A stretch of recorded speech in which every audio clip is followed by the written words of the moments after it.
Olá pessoal, vamos começar agora mais uma cesta experimental. Essa é a quinta cesta experimental que estamos fazendo aqui pelo ensaio de criação para quem está no YouTube, porque esse vídeo ele é depois gravado, né, e colocado lá no YouTube. Nós fazemos esse projeto toda sexta-feira pelo @ensaios de criação no Instagram. Eu sou a Lua e conduzo esse projeto enquanto uma proposta do ensaio de criação de trazer pensamentos que possam fazer mover e surpreender, criar novos modos de vida, de movimento, de corpo, né? De criar essa capacidade de afetar e ser afetado, principalmente no momento de isolamento social, que estamos em nossas casas e com menos contato. Então, é uma forma de estimular mesmo o movimento, a experimentação sobre si, enquanto uma prática política também. Então, estamos indo aqui para essa quinta cesta experimental. Esse é um projeto gratuito, mas quem quiser apoiar esse projeto, aí logo embaixo fixado nos comentários tem o meu Pix. No YouTube, para quem estiver vendo depois também, logo aqui na descrição do vídeo tem o Pix também. E compartilhem, comentem, curtam, para esse projeto ele ir chegando em outras pessoas também que possam se interessar e vir aqui participar também, trazer suas contribuições. Toda troca é muito bem-vinda e eu espero poder trocar com vocês bastante ao longo dessas sextas. Falem comigo pelo Instagram, vamos seguindo conversando. Hoje a gente vai trabalhar em cima de um dispositivo que é o arachniano, que é um conceito prática, vamos dizer assim, do Fernand Deligny. Ele cria esse conceito. Para quem não conhece o Deligny, ele foi um pedagogo francês que preferia ser chamado de poeta e etólogo, que trabalhou por 50 anos num centro de acolhimento de crianças, que ele preferia dizer crianças à parte, né? Que eram crianças delinquentes, autistas, psicóticas. E com esse projeto, o Deligny ele buscava encontrar oportunidades de que essas crianças pudessem sobreviver em uma sociedade que não as contempla, uma sociedade excludente, normativa, que não contempla esse modo de ser autista, esse modo de ser dessas crianças com as quais eles trabalhavam. Vamos lá. Ele repudiava qualquer tipo de encarceramento. Tem um livro que chama Vagabundos Eficazes, dele, traduzido para o português, onde vocês podem ler um pouquinho sobre isso. E também, pelo arachniano, a gente conhece mais essa história do centro de acolhimento mesmo de Cévennes, na França.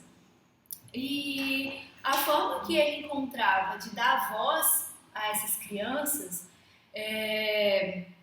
que não tinha essa linguagem, essa comunicação verbal, era cartografando. Então ele desenvolve uma prática cartográfica, que é o que a gente vai falar hoje um pouco aqui, e a proposta de experimentação, a prática de experimentação vai sair dessa proposta de cartografia.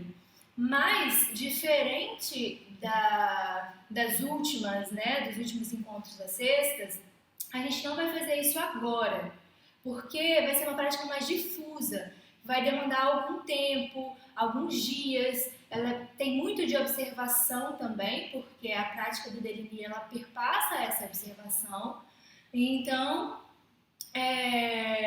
Hoje eu vou trazer esse dispositivo do aracniano para que ele possa alimentar as observações de vocês, que eu acho muito mais rico do que simplesmente eu passar a proposta sem ter essa consistência de pensamento, né, para guiar. Antes de começar a falar um pouquinho sobre o aracniano, sobre essa questão cartográfica, eu queria fazer um link com algumas questões que eu coloquei no nosso último encontro da sexta passada, que tratou sobre o perspectivismo ameríndio e trouxe para cá propostas a partir disso.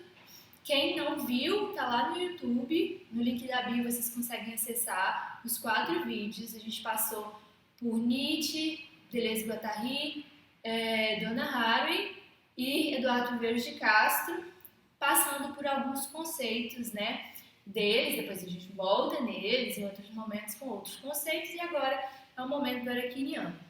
Mas, na sexta passada, quando a gente falou do perspectivismo, a gente falava muito sobre essa questão de perceber o mundo, né? De olhar para o mundo, de conceber o mundo. E isso tem a ver com o que a gente vai falar depois, mais à frente, que é sobre os modos de ver dessas crianças autistas. Então, queria retomar isso para criar também esse link entre as nossas propostas. Links que às vezes acabam acontecendo por coincidência, mas que são links bastante interessantes, importantes de serem feitos para até vocês criarem seus próprios dispositivos de experimentação, criando essas conexões, né, entre pensamentos, entre questões que são interessantes para vocês. E pelo o pensamento do perspectivismo, né, a gente percebe o mundo a partir do corpo, né? A percepção, ela está no corpo e não no espírito, vamos dizer assim, ou numa alma ou numa consciência que seria anterior a esse corpo. Esse corpo, que é dotado de potências e capacidades, ele vai ver o mundo de um modo, né? Então, isso faz com que a gente pense no mundo que é enxergado de várias formas. Na verdade, vários mundos, né? Não é um mundo que é enxergado de várias formas, mas pelos vários corpos que existem nesse mundo, vários mundos que são criados a partir desses corpos. Então, essa ideia do que o Viveiros de Castro traz, o perspectivismo ameríndio, ela não parte de um ponto estável, né, que seria esse sujeito que observa o mundo, mas esse sujeito que cria o mundo, e esse mundo que cria essa subjetividade, vamos dizer assim. Então, é uma dinâmica muito mais aberta de pensamento, que ao trazer para cá nos permite pensar a criação mesmo de corpos, a criação mesmo de mundos. Então, uma dimensão bem ativa, né, de pensamento.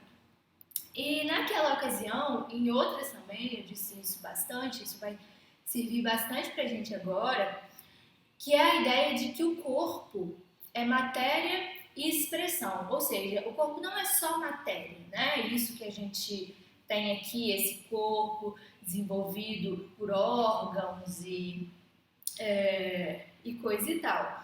O corpo, ele tem uma dimensão que é a dimensão da organização da matéria, a organização social da matéria, né? A inscrição social desse corpo. E isso é corpo, isso cria as nossas percepções.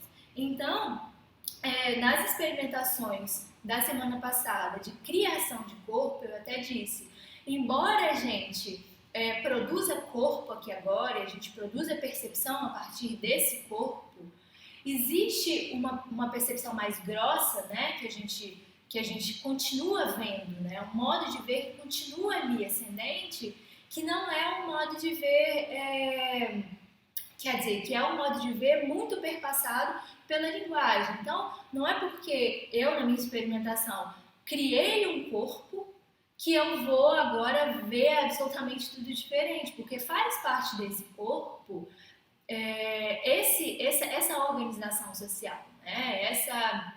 Esse corpo que se constitui assim e que tem seus pontos de vista mais ou menos estáveis, por conta de toda essa construção corporal social do corpo, que vem pela mediação da linguagem e que vem estabilizar também nossos modos de vida.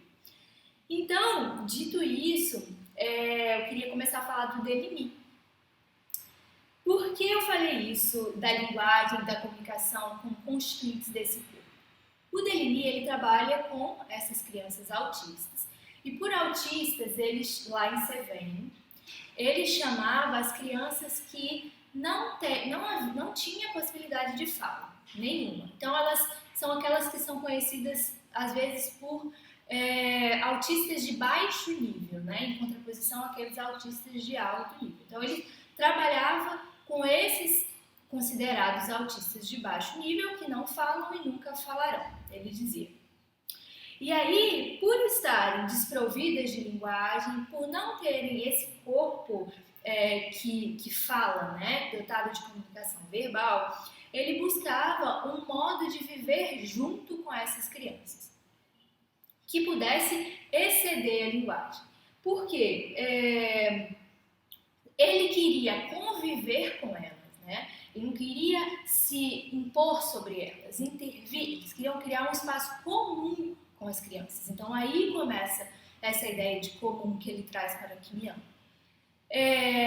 Mas ele não tinha linguagem. Então, ele está buscando outras formas de fazer isso. Ele vai começar, então, questionando todo um projeto de humanidade, que ele chama, né?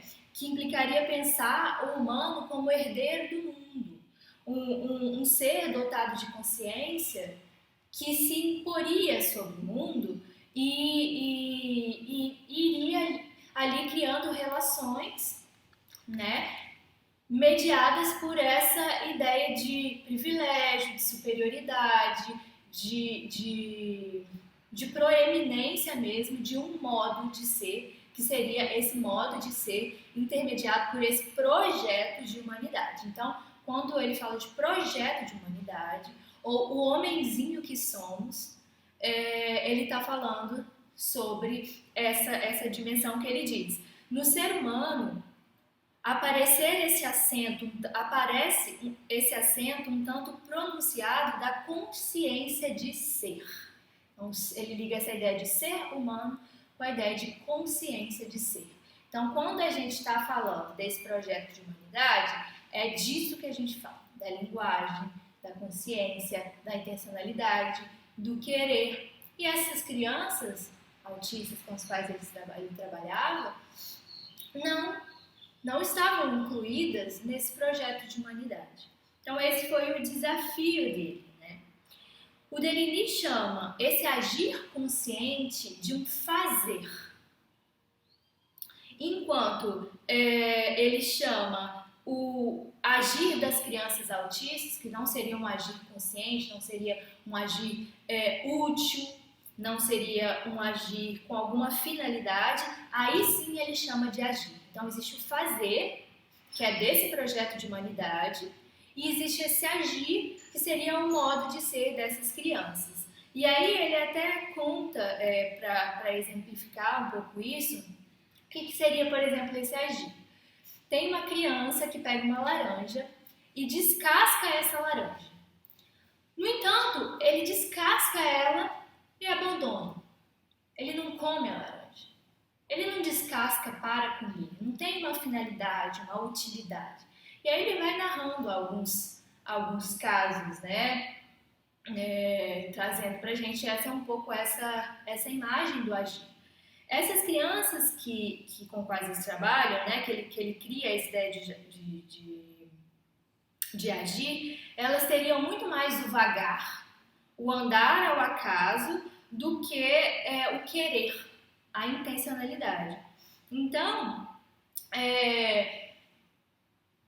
quando ele fala do arachiniano, ele está falando do agir e não do fazer. E a gente vai entender por que no arachiniano, que é essa ideia de constituição de um comum, de uma convivência, de uma comunidade, no sentido comum, de uma rede, E tudo isso desse comum pode esquecer qualquer ideia de sócios que vier na cabeça, né? É uma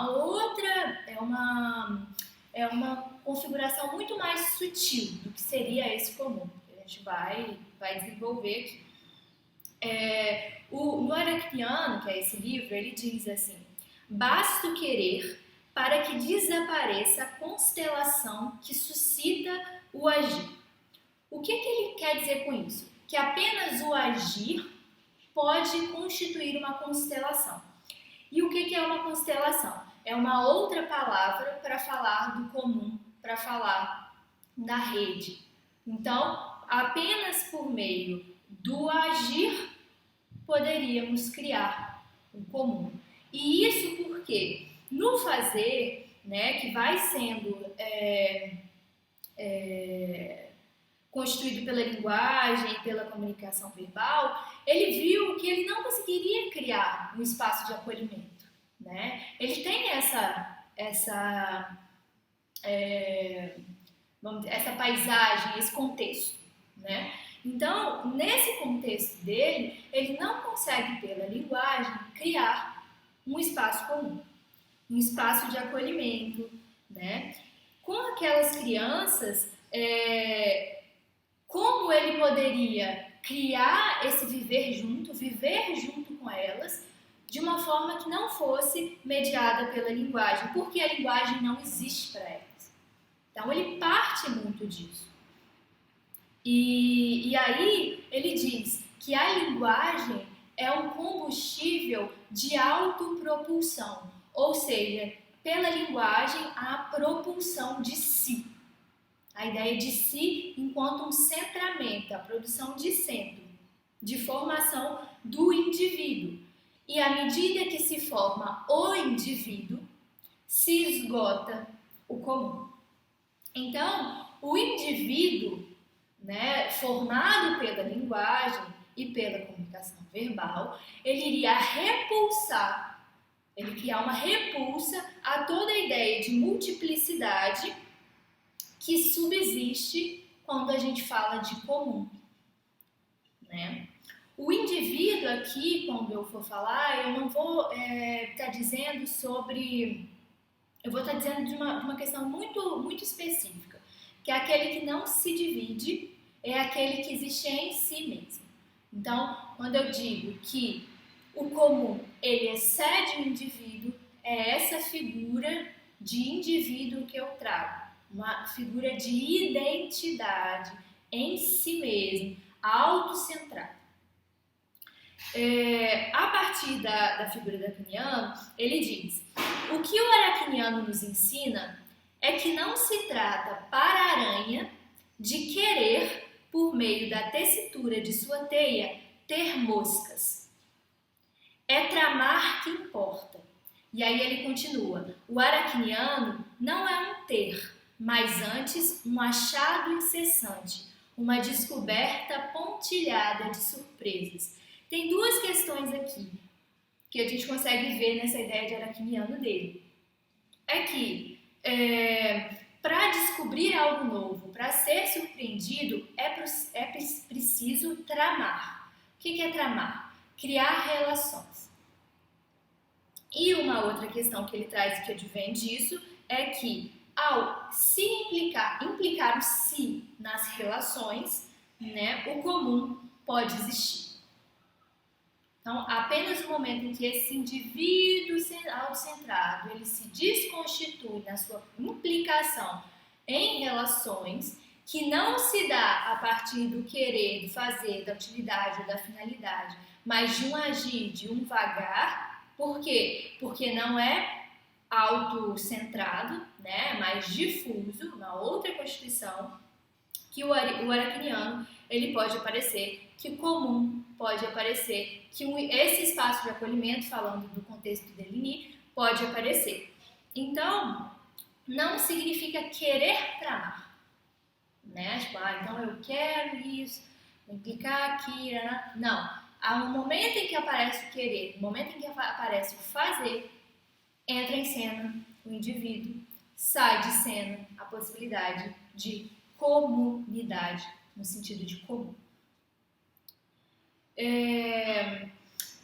E aí o indivíduo, né, esse indivíduo que a gente está falando, enquanto um ser individual, ele não existiria no seio do comum, como a gente estava dizendo, ele seria apenas mais uma peça. E aí a gente retoma várias coisas que a gente já falou também ao longo dessas cestas, né? Essa ideia de pecinhas que vão se acoplando e formando esse corpo, formando uma ideia de indivíduo, formando uma ideia de sujeito. E quando o Deligny fala assim, então, nunca se sabe se o arachniano se trama ou se ele é tramado. Ou seja, a ideia, a existência do arachniano, ele não permite a ideia de um indivíduo completo, né? De um indivíduo autocentrado. A gente sempre pode, a gente precisa pensar em termos de pecinhas mesmo, que vão se juntando. Ou a gente poderia dizer, se for um vocábulo mais palpável, o objeto parcial, como traz Deleuze-Guattari, né? Parcial porque não é completo, ele não está pronto. Ele está ali para sempre entrar em relações de produção. Ele trama e ele é tramado. Isso tem muito a ver, e aí fazendo uma relação que ele não faz, né, mas que é muito interessante ser feita, que esse arachniano que trama e que é tramado, né, ou seja, que é feito um tanto quanto distante dessa ideia de indivíduo, ele tem muito a ver com o processo de produção, o segundo processo de produção de Deleuze-Guattari. E eu estou falando isso também para algumas pessoas que têm essa familiaridade, mas mesmo se não tiver, porque é um jeito muito interessante de perceber a formação da subjetividade e de perceber a formação do comum, né? Porque o Deleuze-Guattari, eles vão confrontar essa ideia de humano, máquina, fábrica, de humano-natureza, né? Humano-natureza, humano, máquina, fábrica, eu quero dizer o versus, né? Um em contraposição ao outro. Quando eles pensam a ideia de processo, eles pensam assim, que nós, humanos, somos produtos de um processo de produção, né? Um produto, no entanto, que não é finalizado. Então vamos pensar como o sólido, líquido e o gasoso, né? Eles estão sempre em processos de vaporização, de liquefação, de solidificação. Então esse produto, ele volta para o processo, ele é consumido como energia do processo, né? Então a gente não vê mais o humano enquanto um rei, uma rainha do mundo. A gente vê enquanto inscrito nesse circuito produtivo, que é a própria vida, vamos dizer assim. Quando o circuito ele acontece, a gente pode falar em rede, né? Quando esse circuito está aberto, quando essa subjetividade ela alimenta e ela é alimentada nesse processo. E aqui eu estou criando uma distinção entre subjetividade e indivíduo, né? Mas a gente sabe que a subjetividade ela é cada vez mais capturada e ela acaba cada vez mais inscrita nessa ideia mesmo fechada de indivíduo. Mas estamos um passinho anterior, a gente vai falar um pouco disso também. Ao pensar essa subjetividade aberta dentro de um processo de produção, né, a gente pensa então numa rede.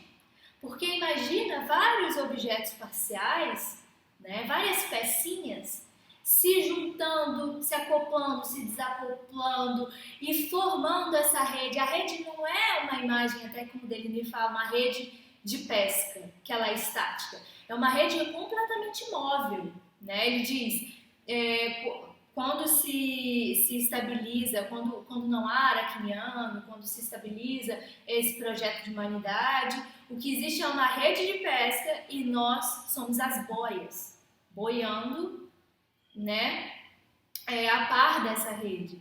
Então, aqui quando a gente está pensando o arachniano, ele tá nesse circuito aberto, nesse lugar de circuito aberto.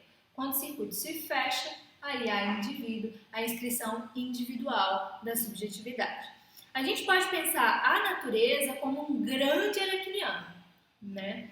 Estou tentando criar um pouco de imagens. O Deligny é muito curioso, porque ele não deixa nada, ele não te dá nada. Você tem que ir buscando ali, no que ele está falando, um pouco do caminho do pensamento dele. Então, eu estou aqui tentando criar imagens para vocês, para esse arachniano ir surgindo aí nesse pensamento.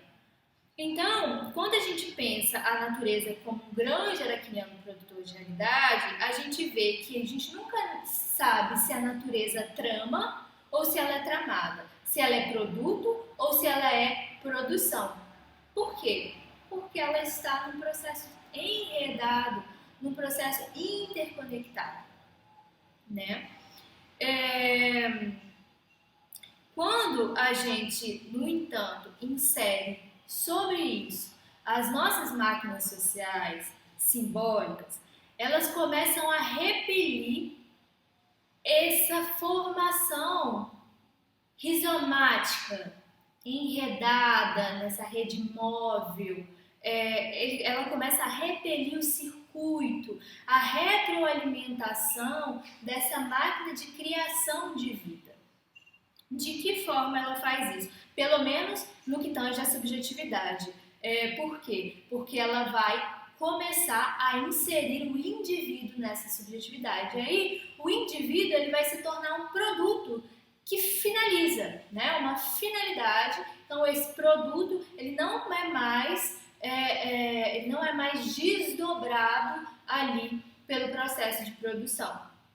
Então, no espaço social, o indivíduo, ou o sujeito, ele fica em pensar um descolamento dessa, a gente botar o nome de natureza, né? Mas nessa natureza enquanto arachniana, natureza enquanto um processo de produção, enquanto um movimento aberto que está sempre a par de um processo de produção, vamos dizer assim. E no momento, então, em que ocorre o descolamento, né, desse humano, desse grande arachniano, é o momento em que o indivíduo aparece, é o momento em que as várias conexões que são possíveis nesse outro modo de pensar o humano também como uma peça, né, como um objeto parcial, no momento em que a máquina social escreve sobre ele a ideia de que ele é um sujeito psicológico, ele é um sujeito de direito, ele é um sujeito econômico, ele é um sujeito em várias ordens.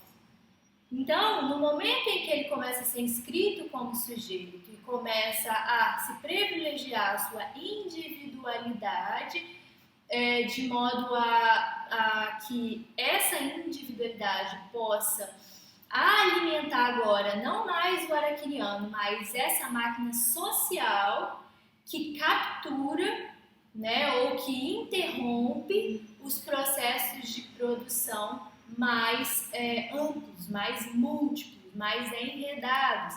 Então, no momento em que essas várias conexões elas são interrompidas para privilegiar uma lógica de tipo individual, nós estabilizamos um modo de vida homogêneo.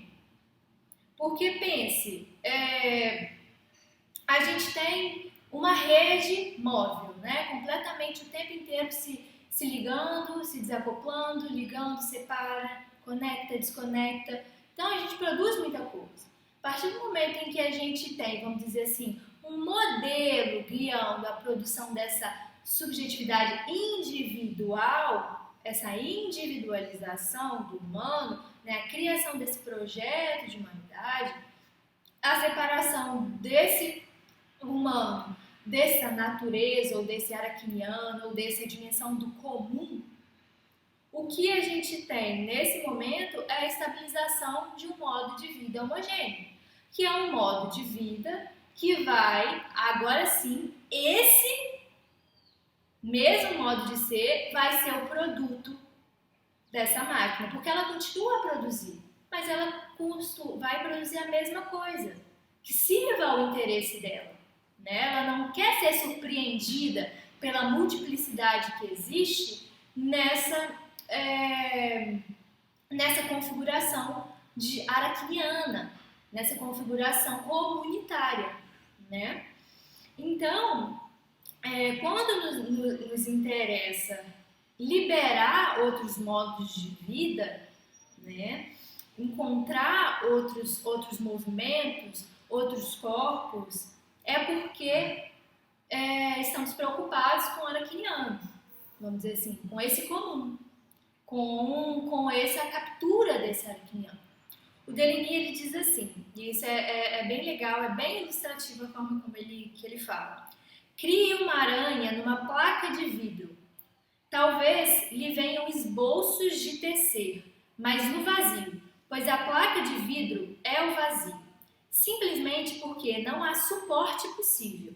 E os gestos da aranha, obstinadamente reiterados, exatamente os mesmos gestos que permitiriam tecer, tornam-se de os tantos espasmos a preludiar a agonia do arachniano. Ou seja, se não existe uma superfície onde esse arachniano possa tecer sua teia, ele vai ficar fazendo espasmos ali. É uma superfície de vidro.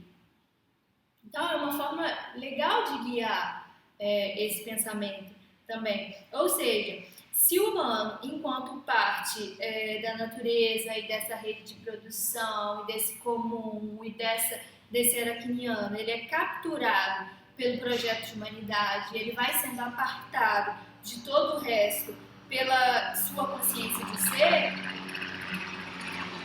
ele não se estabelece em relação à rede.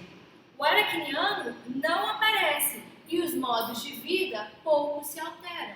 A gente continua nessas maquinações sociais de homogeneização da subjetividade. Como diz Deligny, o projeto pensado tudo absorve. E se não pode absorver, toma por inoportuno. Então, quando ele diz, né, a rede ela se torna uma rede de pesca e nós nos tornamos as boias. Acho muito, muito ilustrativa essa frase. Gosto bastante de pensar em termos de boias flutuantes ao redor da rede. O arachniano, então, ele existe, né? A gente não pode dizer que ele não existe, porque ele é o funcionamento da vida, esse modo enredado, esse modo acoplado, conectivo, relacional de pensar a vida.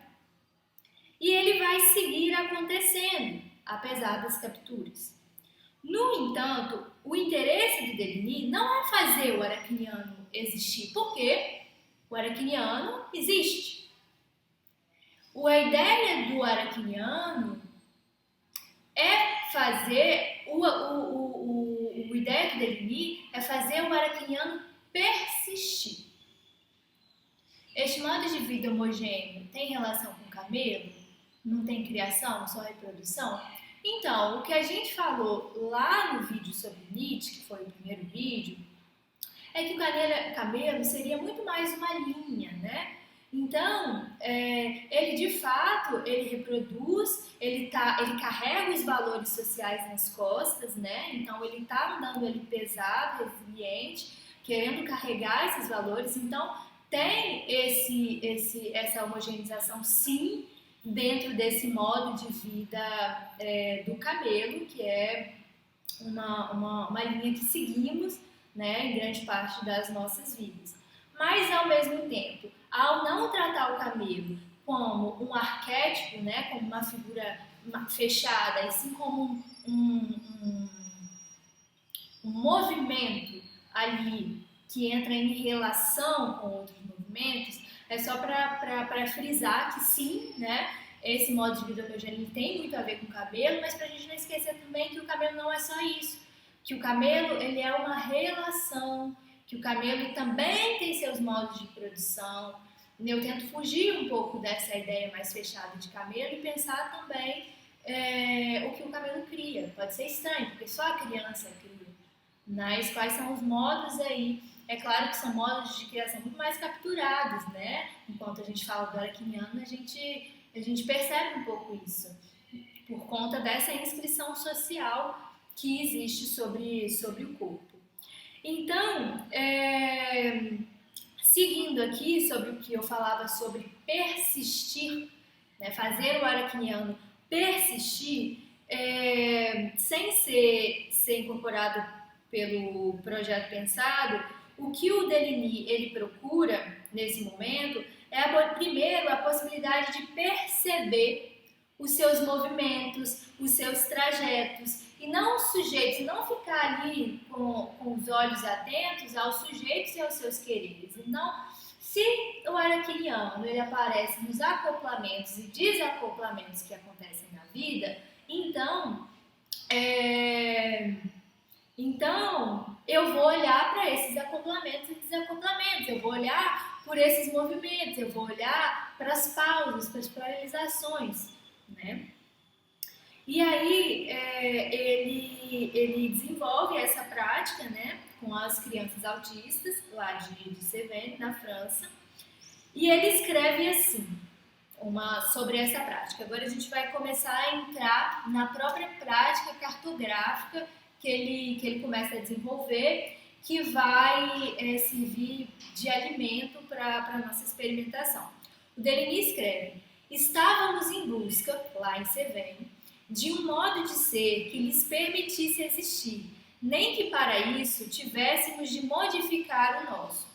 Não levamos em conta as concepções do homem, fossem elas quais fossem, e de forma alguma porque quiséssemos substituir tais concepções por outras. Pouco nos importava o homem, estávamos em busca de uma prática que excluísse de saída as interpretações referenciadas num código. Não tomávamos as maneiras de ser das crianças por mensagens embrulhadas, cifradas e dirigidas a nós. Ele diz: respeitar o ser autista não é respeitar o ser que ele seria na condição de outro, é fazer o necessário para que a rede se trame, quer dizer, permitir que a rede se faça, pois se a rede, não podemos fazê-la, ou seja, não fazemos rede, não é o fazer, a rede se faz. Por que ele fala, né, sobre essa necessidade de fazer com que os autistas, aquelas crianças, elas pudessem tramar a rede? Por que isso é importante para ele? Porque pense que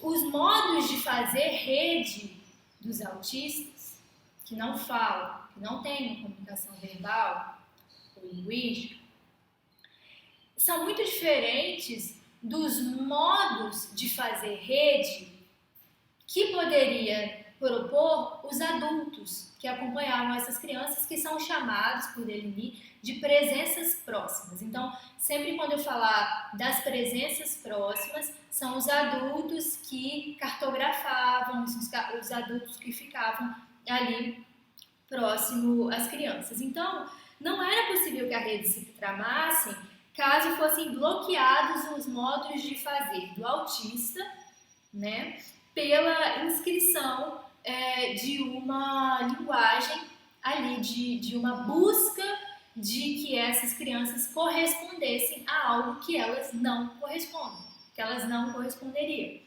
Então, a subjetividade do autista, ela não pode continuar efetuando e sendo efetuada dentro de uma rede, né, se as relações se estabelecerem a partir do projeto pensado, a partir do querer, da intencionalidade, da linguagem, da comunicação verbal, do face a face.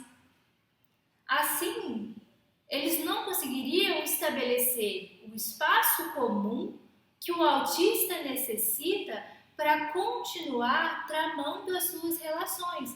E ao poder tramar as suas relações e a ser tramado, né, ao poder tramar e ser tramado pela rede, que o autista efetua a subjetividade. O campo social, ele não consegue fazer com que o autista efetue minimamente a sua subjetividade, porque ele não compartilha dos preceitos dessa tal sociedade, né? Então, ele acaba, ao querer que ele se inscreva nesse modo de ser social, ele acaba sozinho, né? Ele como se ele tivesse um peso jogado sobre o modo de vida dele que não consegue criar movimento.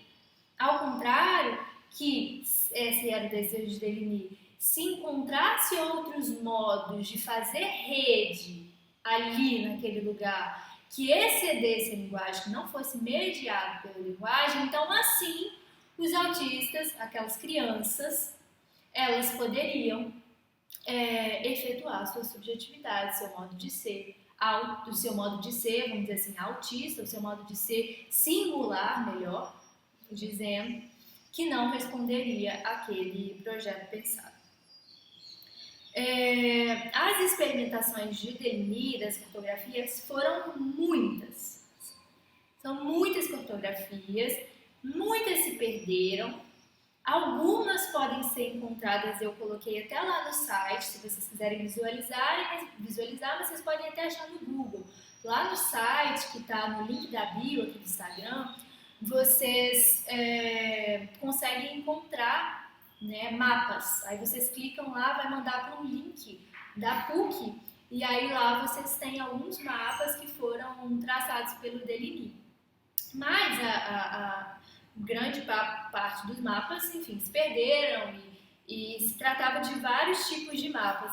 Eu vou ler aqui exatamente, né, como está no livro, aqui no final, escrevendo um pouco sobre essas linhas que eles traçavam, que ele diz assim, não o Deligny, né, um outro autor, um outro escritor que vai escrever Viver entre as Linhas, é Bertrand Ogive, que ele vai dizer assim, que o que era feito lá em Cévennes eram mapas de trajetos cotidianos, mapas individuais, mapas dos gestos das mãos ligados a diferentes tarefas, mapas na escala do corpo, dos aposentos da casa, do entorno imediato, dos setores mais longínquos. Então a gente vê que é mapa de muita coisa.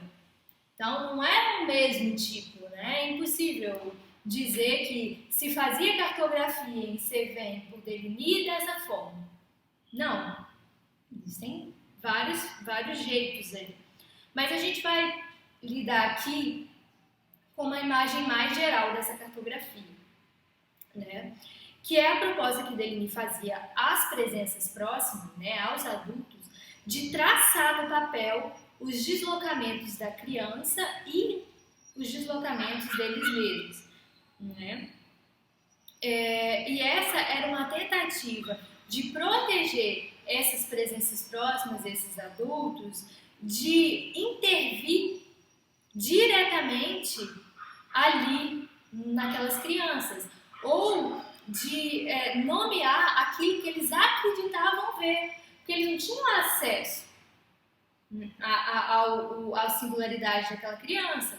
Então a ideia de traçar movimento, de traçar o deslocamento deles, de traçar o deles, presenças próximas, adultos, e o das crianças, é para evitar um face a face, uma intervenção. Então, não tratava de nomear ou interpretar, e sim traçar com a mão. Ao invés de intervir diretamente nas crises que eles eventualmente pudessem ter, né, a ideia é que eles se afastassem e tentassem apenas traçar os movimentos da criança. É como se eles observassem com as mãos, né? E ali a gente já tiraria um pouco desse toda essa carga linguística, verbal, e sobrariam as linhas ali, feitas à mão. Em alguns momentos também ele passou a trabalhar com fotos e vídeos, mas a gente vai pensar na cartografia desse modo, que é do rabisco, do traçar mesmo. Então, os trajetos, né, que eles eram traçados, eles aconteciam sob um mapa de base, né? Então vamos pensar que primeiro havia esse mapa que definia o espaço, assim. Então aqui um quadrado, alguma coisa na bola. Então ele definia esse espaço, ele organizava de alguma forma esse espaço. E aí em cima desse mapa de base, eles colocavam outras folhas que eram como se fossem transparências, né? Onde eles traçavam os trajetos. As folhas eram transparentes porque assim a gente conseguia colocar várias camadas de folhas que iam fazer aparecer várias camadas de movimento e de trajeto, tanto das crianças e seus agires, quanto dos adultos e seus fazeres. Então a gente conseguia ver, quando colocava essas camadas, né, desses papéis sobrepostos e as linhas de deslocamento que aconteciam ali, a gente conseguia ver várias linhas de ação acontecendo ali. E aí, sobre essa prática, o Deligny ele diz: visto que não se sabe o que as crianças querem e que exigir delas uma resposta no terreno do querer constitui manifestamente uma violência contra elas, olhemos para o que elas fazem. Olhemos para elas através dos seus trajetos, em vez de impor-lhes um face a face subjetivo. Pouco a pouco se vê algo distinto: estabelecimento de mapas, revelação progressiva da constelação dos agires, até então mascaradas pela luz ofuscante da linguagem intencional. Ou seja, a partir dos traçados, era possível perceber a interseção desses mundos. Era possível perceber o arachniano ali, né? O funcionamento dos movimentos daquele espaço. E aí, as crianças e os adultos, elas podem passar a conviver mesmo sem se verem. Porque, como a gente diz lá no início, são vários corpos com suas potências e capacidades, vendo mundos diferentes.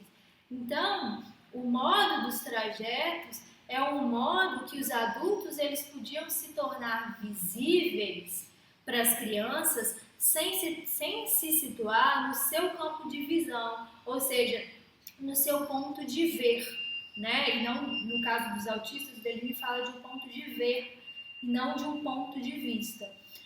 Por que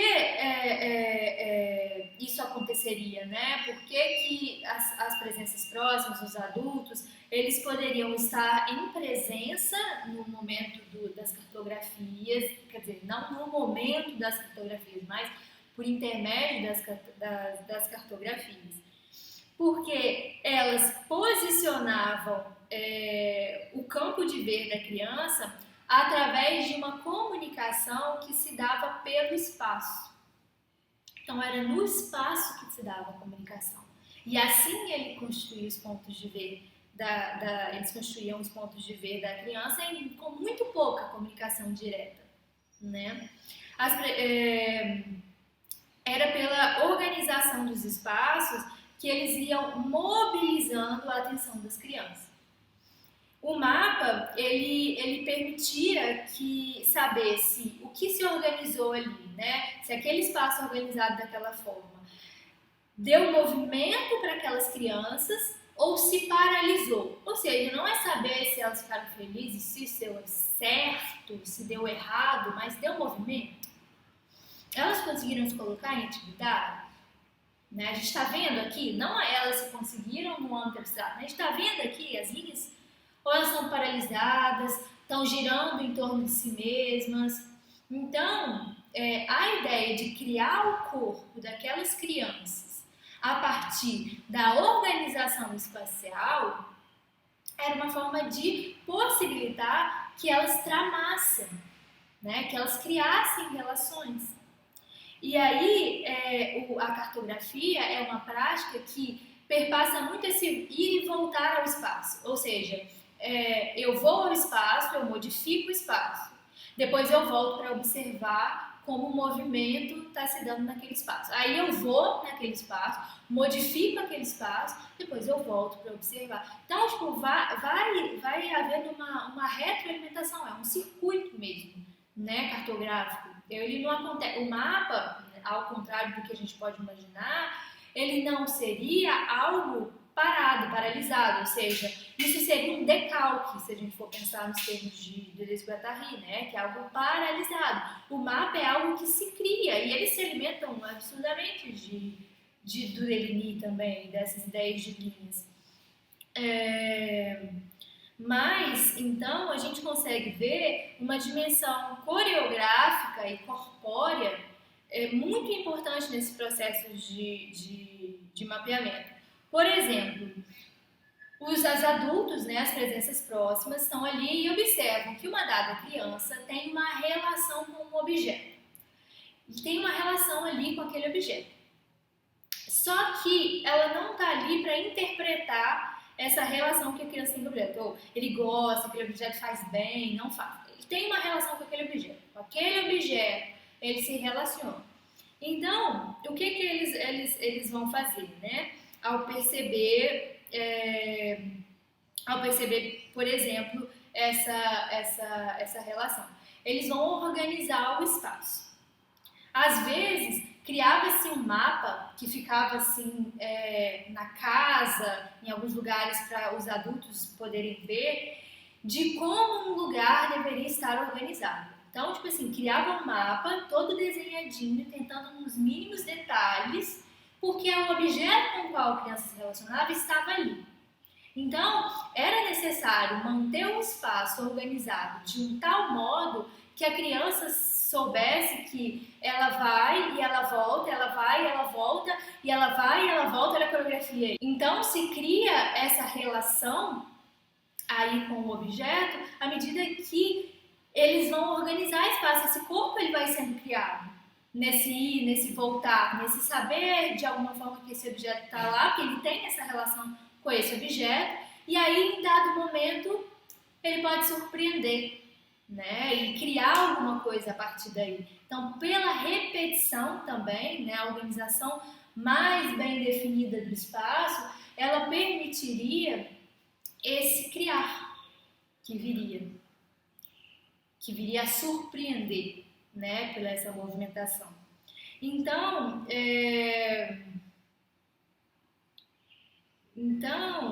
ao fabricar esse lugar, né, como eles faziam ali para aquela criança, eles acabavam por permitir que essa criança ela entrasse num jogo. Então, é esse jogo, uma outra palavra para o tramar do aracniano, ou para o estabelecimento de relação. Então, ali no espaço, eles produziam corpos que podiam tramar, que podiam jogar, que podiam brincar, que podiam viver, que podiam se efetuar e ser efetuado. Né? Eles não estavam mais sozinhos porque não podiam falar. E tudo era mediado pela fala. Não. Ali naquele momento que Deligny cria, junto com as pessoas que ali estavam, era a possibilidade de haver encontro, de haver efetuação de encontro e de se produzir um espaço realmente de acolhimento em comum, né? Então, quando eu falo desse encontro, é para dizer que toda essa cartografia também, o Deligny dizia, para que isso serve? Para nada, isso não tem utilidade alguma, a não ser para percebermos que nada sabemos a respeito do comum e para criar encontros. Então, o mapa, o que importa do mapa é preparar o espaço para o encontro, né? E as propostas de experimentação que eu vou deixar hoje com vocês e que vai ser uma proposta que vai que vai perpetuar por alguns dias, semanas, vocês que sabem, vai passar por aí, por tudo isso que a gente falou. É claro que a gente não vai desenvolver a proposta de delimia aqui, de cartografia, né? A gente está se alimentando de tudo isso para pensar outros modos de experimentar, né? De experimentação sobre si, que possa gerar algum movimento, que possa criar um corpo e assim criar um modo de perceber e assim mover e assim intervir. Então,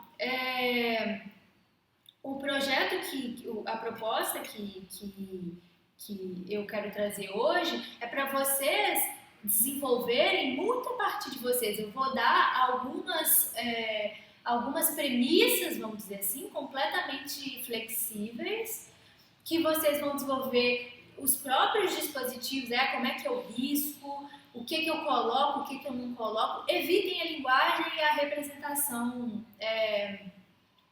muito bem feita das coisas, né? Isso é algo que está nessa proposta. Mas a forma que vocês vão fazer, os dispositivos que vocês vão criar, o que vocês vão criar, isso está aí com vocês. É a experimentação, o modo de experimentar que vai surgir aí.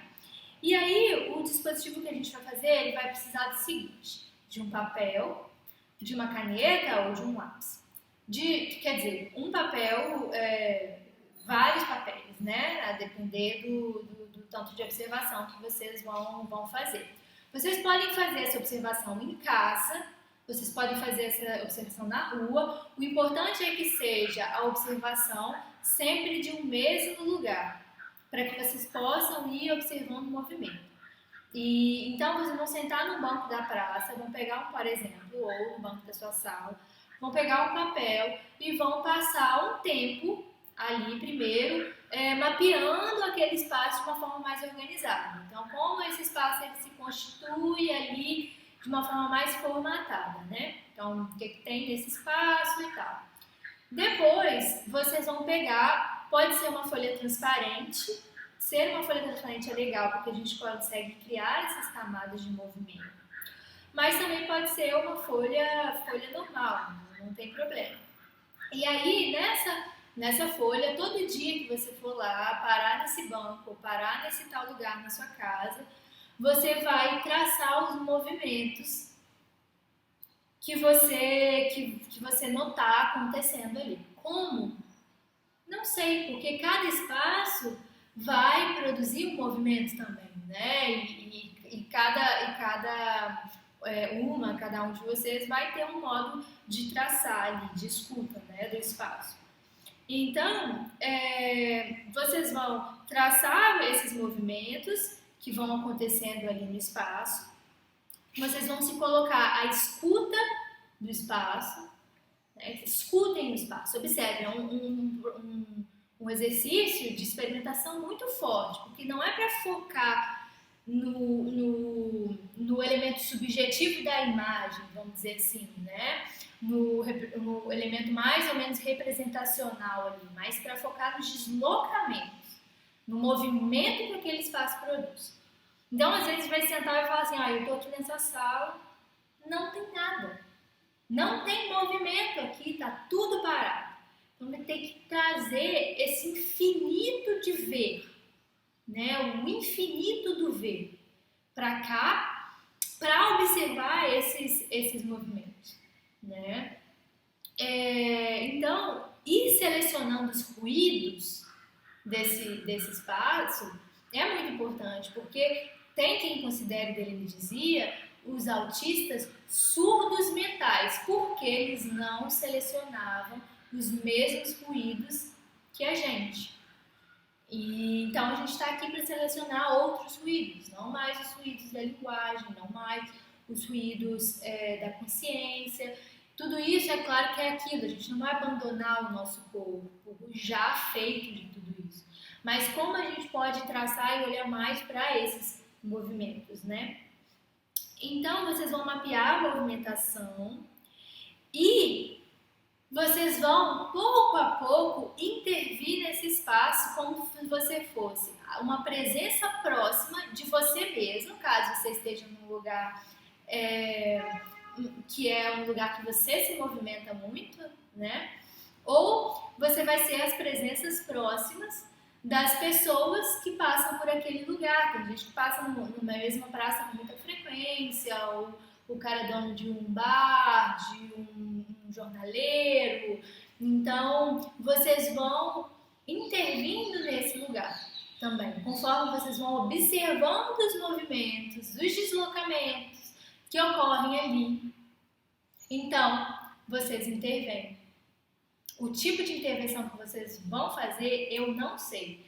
O objetivo é que vocês possam intervir e depois olhar para esse mesmo lugar com essa nova organização e ver como esse espaço, esse andar, esse deslocamento, esses corpos, eles se modificam em razão de uma pequena intervenção mínima ou gigante que vocês colocarem ali naquele lugar, que vocês modificarem naquele lugar. Então, o importante é que vocês comecem a observar também como vocês tramam e são tramados por aquele espaço. Porque os deslocamentos que vocês observam te levam a intervir de um dado modo que depois intervém no seu modo de ver novamente e no seu modo de traçar. Então, também faz parte desse processo essa observação desse arachniano, desses processos de produção e ir desacoplando essa subjetividade desse lugar fixado, né? Desse lugar fixado mesmo, não fixo, fixado, tá? Em um certo modo de observar, de olhar, de fazer, de uma necessidade de ser útil, de uma necessidade de ter uma finalidade específica de tudo. Então, se coloca nesse movimento aí também, né? E evita essa intenção subjetiva do olhar. Vai observando o movimento interno e secreto desse espaço ali, que também existe. E deixa essa mão riscar, né? E é isso. E para quê, novamente, né? Como diria o Denis, para nada. Mas ao mesmo tempo, se deixem compreender todo o funcionamento desse arachniano, não compreender com a cabeça, né? Então vamos mudar. Se deixem perceber as movimentações. Não precisa de pensar muito. Então essa movimentação me levou para cá e me trouxe para lá e aí já sumiu o arachniano. Né? Muito mais sobre essa questão da intervenção, de afetar e ser afetado nesse processo. E aí eu queria terminar com duas frases do Denis, bem rapidinho, e que eu acho bem legais. Uma primeira eu nem copiei, tá aqui no livro, então eu vou ler ela para vocês. Porque eu falei de arachniano, a gente percebe que é da aranha, né? Que logo no início já falei da teia de aranha, mas falar sobre essa palavra para ele. Seduzido por essa palavra, arachniano, fui procurar a aranha como termo de uma analogia. O inconveniente dessa escolha é que a aranha não é social, é solitária. E sua obra ela realiza sozinha, enquanto as formigas, cupins e outros trabalham em coro, assim também o homem. Por mais semelhante que seja a teia de aranha, a rede é obra de alguns, e uns mais uns são vários, sem que seja possível, quando se trata de cupins trinevitermes, identificar o mestre de obras que teria tido o projeto de gestação em sua cabeça, sua alma ou seu coração. Teia existe, não perfuração. E se me dizem que para fazer uma perfuração vários homens se põem à obra juntos, essa fala não me ajuda quase em nada. Se o projeto é claro, nítido e preciso, em outras palavras, se o fazer predomina, trata-se de um esforço premeditado, e é bem possível que o aracniano então desapareça, quebrado, esburacado, despedaçado. A rede não é um fazer, é desprovida de todo o para. Todo excesso de para reduz a rede a farrapos, no exato momento em que a sobrecarga do projeto é nela depositada. E por fim, o silêncio é rico, mas esse mineral, essas ondas, esses barulhos e murmúrios não podem fornecer uma língua. O silêncio, o que é algo muito distinto da ausência de barulho, é o próprio elemento do aracniano. É isso. Muito obrigada a todos, a todas, a todos. Divulguem, né, esse trabalho depois para outras pessoas. Eu vou colocar esse vídeo daqui a pouco lá no YouTube para quem quiser assistir. E é isso. Nos vemos na próxima sexta, ao longo da semana. Vou postando aí do que se trata, do que vai se tratar o nosso próximo encontro. Qualquer dúvida sobre essa proposta de experimentação que é mais difusa, falem comigo, mas também se deixem aí criar mesmo. E se quiserem, compartilhem comigo seus mapas, eu vou gostar de ver. E se tiverem interesse, busquem os mapas do Deligny também. São muito lindos ao mesmo tempo e são muito potentes. E é isso. Muito obrigada. Tchau, tchau.